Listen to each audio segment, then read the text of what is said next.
bom dia, boa tarde, boa noite. Salve, salve, galerinha bonita, tudo bem aí com vocês? Professor Rodolfo, vamos dar uma olhadinha um pouquinho aí na Revolução Inglesa. Na verdade, uma revolução que vai marcar muito aí os anos que vão continuar por conta dessa hegemonia inglesa.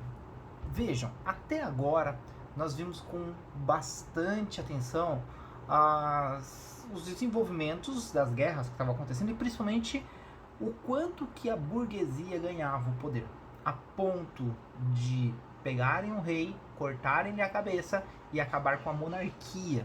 Para quê? Para que essa burguesia pudesse estar no poder aí. Pois bem, agora nós vamos ver o único período da história da Inglaterra em que foi uma república, ou seja, que teve um presidente. A República de Cromwell, de Oliver Cromwell. Prestem bastante atenção porque as atuações que ele vai fazer vão ser atuações focadas para a burguesia. É lógico que teve muito desenvolvimento que foram questionáveis aí, mas que vai ter bastante transformações aí na história da Inglaterra. Acompanhe aí comigo a República de Cromwell. Vamos lá.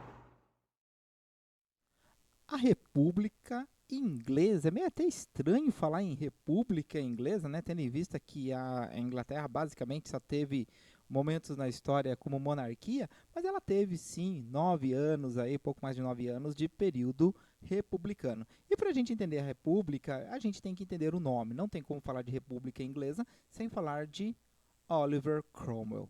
É, Essa república, primeiramente a gente tem que definir, né, a república ela vai entrar no lugar da monarquia, principalmente após a decapitação de Carlos I, né, da Revolução Puritana que vimos anteriormente, e vai levar a um sistema no qual não tinha rei, mas tinha um líder que teoricamente deveria ser eleito aí pelos seus pares. E é isso que vai acontecer com Oliver Cromwell. Ele foi o grande líder, né, um dos grandes responsáveis pela Revolução Inglesa, e ele foi eleito pela Câmara dos Comuns, lembrando que a Câmara dos Comuns era basicamente a burguesia. E ele era totalmente contrário às ordens absolutistas do rei. É interessante a gente perceber isso, porque isso vai mudar daqui a pouquinho. Então vamos lá. Primeira coisa que você tem que saber é que a República Inglesa foi um momento político liderado por Oliver Cromwell, que ajudou a derrubar aí a monarquia na Inglaterra. Bem, quais as principais ações de Cromwell que a gente tem que entender aqui, para a gente entender até mesmo o que virá pela frente e o grande poder da Inglaterra? Primeira coisa, ele eliminou todos os impostos considerados excessivos, impostos muitas vezes para manter o rei e todo o absolutismo da época. Então esse foi o primeiro ponto. Segundo ponto, ele passou a ter o direito de escolher um sucessor. E aqui começa a se questionar um pouco, até mesmo as atitudes de Cromwell. Porque se nós pensamos em república, a gente pensa em algo um pouco mais, digamos assim, democrático. E aqui a gente não está falando de democracia, a gente fala aqui de alguém que pode escolher seu próprio sucessor. Mas é uma ação. Estabeleceu o puritanismo, lembrando que o puritanismo era aquela religião organizada basicamente pelos burgueses, que não aceitavam nem o catolicismo, que era a religião mais antiga, nem o anglicanismo, que para os burgueses nada mais era do que um catolicismo sem o Papa. Não havia muita mudança. Por isso, algo puro, puritanismo. Passou a dominar a Irlanda e a Escócia. E aqui começam alguns conflitos territoriais que Cromwell vai ter que sustentar aí durante esse governo, porque tanto Irlanda como Escócia não vão aceitar aí as imposições de Cromwell. E é óbvio, as imposições e a não aceitação não é algo apenas externo. Internamente também, muitos opositores do próprio parlamento vão acabar levando com que Cromwell dissolva, ou seja, elimine, não escute o parlamento e ele mesmo passe a governar de maneira ditatorial. É muito interessante a gente perceber o seguinte, que quando a gente fala de Cromwell, que lutou contra o absolutismo, agora ele mesmo passou a governar de maneira ditatorial. Bem, parece que a gente está falando coisas aqui apenas negativo de Cromwell, mas tem um detalhe que é um dos pontos mais importantes que você tem que anotar aí. É o que a gente vai chamar de ato de navegações. O que foi esse ato de navegações? Não se esqueça que Cromwell ele era um representante da Câmara dos Comuns e, obviamente, governava para esse grupo da burguesia. O ato de navegações, para beneficiar essa burguesia, determinou que somente navios ingleses transportariam mercadorias inglesas para outros países. O que significa isso? Ao invés de, por exemplo, os holandeses entrar na Inglaterra, comprar o produto e revender e ter o seu lucro, ele estabelece que não. Os únicos que vão vender os produtos ingleses serão os ingleses, o que vai fazer com que os preços sejam melhores, porque não tem um atravessador, e ao mesmo tempo aumente cada vez mais os lucros desta burguesia. Além disso, estabelece que qualquer produto que entre na Inglaterra seja do seu país de origem. Então, um navio português não poderia entrar na Inglaterra para vender produtos da Espanha. Por quê? Porque ele vai querer tirar lucro do produto que ele comprou na Espanha. Então, um produto é espanhol só se a Espanha for vender, porque assim o atravessador seria menor e o lucro também acabaria sendo menor, porque se eu compro um produto do fazendeiro, eu tenho que ter um lucro para vender esse produto. Eu compro um alface do fazendeiro, eu não vou vender pelo mesmo preço que eu comprei. Agora, se eu compro direto do fazendeiro, eu posso comprar mais barato. Então, esse ato de navegação vai gerar muitos lucros para a burguesia, o que mostra esse grande interesse, esse governo voltado para a burguesia. Isso, obviamente, teve muitas consequências, como, por exemplo, o acúmulo de capital nas mãos da burguesia comercial. Ou seja, eles vão acumular cada vez mais dinheiro porque não tem mais os atravessadores e eles podem vender os seus produtos com maior quantidade. A Inglaterra, com isso, se torna a grande rainha dos mares, a grande soberana, porque até então havia uma disputa muito grande com a Holanda. Holanda que fazia pouco tempo que tinha sido independente, estava em conflito com a Espanha, mas conseguiu sua independência, inclusive chegou a invadir o Brasil até, e que era uma grande senhora bancária no mundo e uma rival da Inglaterra. Os ingleses, em guerra com os holandeses, vence esses holandeses, desbanca os holandeses, acumulam mais capital e passam a quebrar aí o comércio holandês, transformando na Inglaterra a grande nação exportadora na época. É óbvio, por 9 anos essa república dominou tudo que tinha na Inglaterra. Essas ideias foram específicas aí dos momentos de Cromwell. Em 1658, Cromwell morre. As ideias de voltar uma monarquia começam a ficar forte, porque será que quem vai vir depois de Cromwell vai ter a mesma liderança e as mesmas imponências que ele tinha? Daí, os próprios burgueses começam a repensar em colocar o rei de volta no trono. É lógico, um rei que fosse comandado pela burguesia. Cromwell governou aí por cerca de 9 anos a Inglaterra, colocou uma certa estabilidade, apesar de no final de uma certa ditadura, mas ele morre. Ele morre e a continuidade da República vai ser muito questionada, a ponto de voltar à monarquia. É aí que nós vamos partir para uma outra revolução, que nós vamos chamar de Revolução Gloriosa. Só que alguns fatos importantes vão acontecer, principalmente porque os reis que vão assumir o poder vão assumir com caráter absolutistas de novo, lembrando de todo o contexto que a gente está estudando aí. Entendam comigo aí agora de que forma que sai a República Inglesa, volta uma monarquia absolutista que vai levar a uma próxima revolução. Acompanhe aí comigo. A volta da monarquia. Vamos dar uma olhadinha aqui que nós vamos rumo agora à Revolução Gloriosa. Por que a volta da monarquia? Bem, pelo que nós vimos nas cenas do último capítulo, Oliver Cromwell, depois de 9 anos de governo e de república, ele morre. E, se vocês se recordarem, ele teria o direito de escolher o seu sucessor. E a escolha foi seu filho, Richard. Porém, é interessante a gente perceber que o parlamento, né, que a burguesia temia que Richard não tivesse os mesmos domínios e as mesmas destrezas que o pai teve.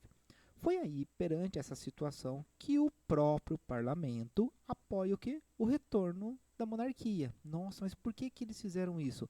Havia a intenção de ter um controle desse monarca. E quem vai tomar o poder aí vai ser Carlos II, filho de Carlos I.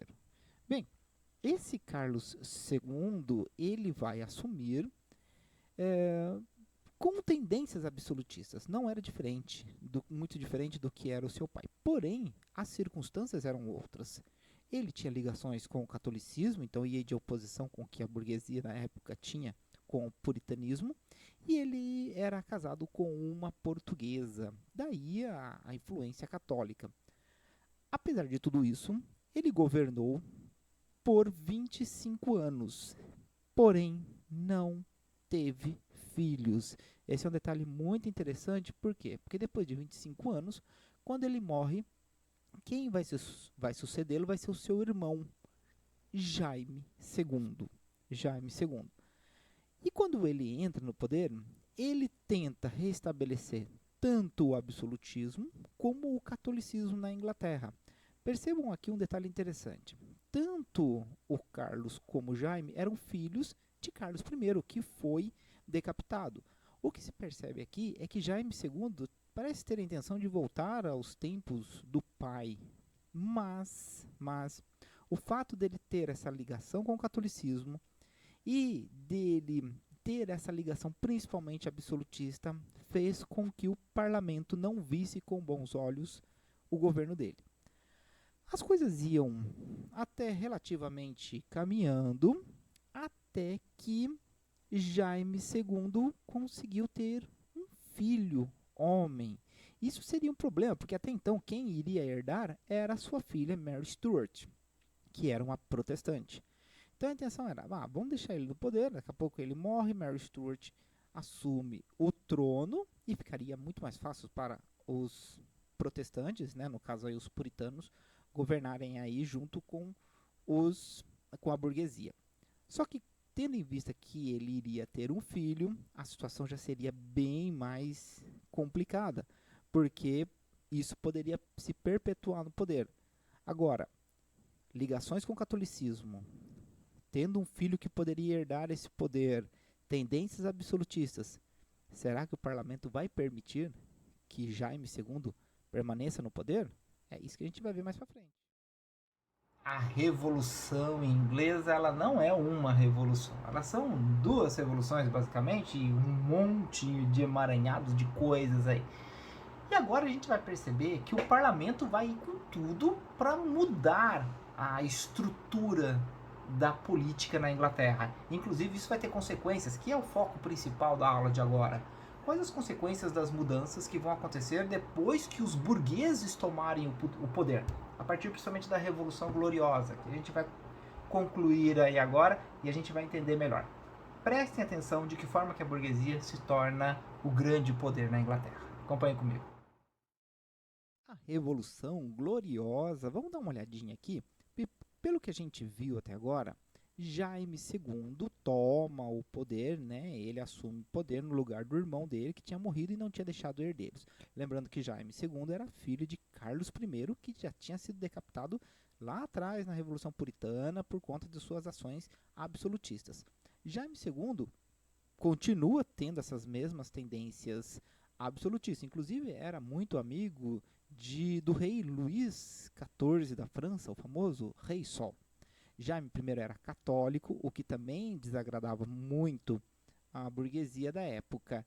E tendo essa possibilidade de manter-se no poder através do seu sucessor, o parlamento prepara uma espécie de golpe, uma conspiração para tirar o rei e colocar a sua filha, né, Mary Stuart, que era uma protestante e era casado com um holandês. Olha que interessante, né? A Holanda que até então faziam guerra, agora Mary Stuart, filha de Jaime II, era casada com um holandês, Guilherme de Orange. Guilherme de Orange. Qual era a estratégia do parlamento? Tira Jaime II do poder, coloca Mary, porque é de linhagem, né, ainda real, e Guilherme de Orange se tornaria o rei. Com qual objetivo? Ajudar com que o parlamento pudesse governar de maneira mais forte. O parlamento oferece a coroa a Guilherme de Orange, casado com Mary Stuart, e em troca desta condição de virar o rei da Inglaterra, Guilherme de Orange permitiria que o parlamento fosse livre, tivesse condições de governar sem a interferência de um rei. Teria a manutenção do anglicanismo e, principalmente, atenção, seria assinado uma petição de direitos, a Bill of Rights. O que significava isso? Essa Bill of Rights seria uma série de leis no qual o rei Guilherme III, aqui, né, ou Guilherme de Orange, a mesma coisa, simplesmente dizia que o rei não governa mais. O rei simplesmente é uma figura decorativa. Quem governaria seria o parlamento. Está aqui. Esse documento foi aceito, é óbvio, para o Guilherme de Orange, era uma possibilidade de tomar o poder, apesar de não ter o poder. E qual foi o significado dessa revolução? Revolução essa que não foi dado um tiro, não teve uma gota de sangue derramada, foi feito muito mais pelas manobras do parlamento. A Revolução Gloriosa. Essa Revolução Gloriosa significa exatamente isso. Ela não teve conflito, foi diferente da puritana, que muita gente morreu, que teve guerra. Na Revolução Gloriosa, as coisas foram feitas de maneira mais pacífica. Não teve guerra, não teve revolução armada. Agora, quais os significados dessa Revolução Gloriosa aqui? Bem, primeira coisa importante. O rei reina, mas não governa. Ele está lá simplesmente para dar tchauzinho, para ser um símbolo. Ele é o chefe de Estado, mas não o chefe de governo, porque o chefe de governo é o próprio parlamento. Liberdade de imprensa, ou seja, os meios de imprensa de informação teriam a liberdade de colocar o que acharem melhor, mesmo que fosse contra o rei. Somente o parlamento decide sobre os impostos, o rei não pode dizer o que não pode ser cobrado. Liberdade individual e de propriedade. E o mais importante, né? Reis não podem fazer ou suspender leis. Todos esses fatores deixam bem claro que a partir de agora, quem é que manda? Quem é que governa? A burguesia. É a burguesia que está com o caminho aberto para agir segundo os seus próprios interesses. Interesses esses, obviamente, que terão consequências aí no todo o decorrer dos séculos 17, 18, e em especial com a Revolução Industrial, que serão cenas de próximos capítulos. Valeu, gente. Tchau, tchau. Até a próxima.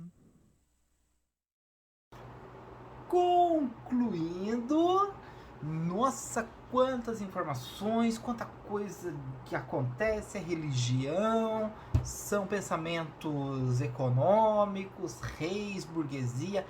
Realmente a Revolução Inglesa não é uma revolução simples, porque ela tem muitos detalhes que transformam aí de um modo geral a história. O que é importante você entender agora? Que isso é o mais importante. É que com esse processo revolucionário, quem dita as ordens, quem diz o que pode e o que não pode, é a burguesia. E é essa burguesia que vai começar a organizar para tomar o poder cada vez mais e se tornar aí a Inglaterra, a grande nação, inclusive levando a Revolução Industrial, que é o que vamos ver à frente aí, né? Fiquem atentos, porque consequências dessa revolução nós vamos ver um pouquinho mais para frente aí. Valeu, gente. Tchau, tchau. Até a próxima.